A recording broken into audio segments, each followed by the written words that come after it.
الرحمن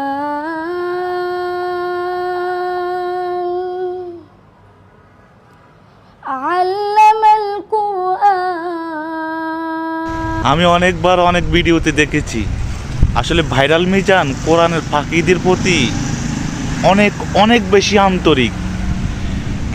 আপনারা হয়তো বলবেন যে আমি এটা কেন বলতেছি, কারণ আমি বহুত জায়গায় দেখেছি ভাইরাল মিজান কোরআনের ফাঁকিদের পাশে গিয়ে বসে, একবার জড়ায় ধইরা বসে।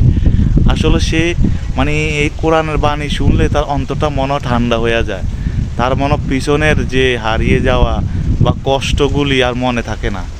মানে সে আসলে সত্যি কোরআনের পাখিদের অনেক ভালোবাসে এবং আমরা প্রবাসীরা চাই ভাইরাল মিজান তুমি এভাবেই তাদের পাশে থাকো, আমরা প্রবাসীরা তোমার পাশে আছি ইনশাল্লাহ। তুমি কোরআনের পাখিদের পাশে থাকো, আমরা তোমার পাশে আছি। সবাই ভিডিওটি শেয়ার করে অন্যকে দেখার সুযোগ করে দিবেন।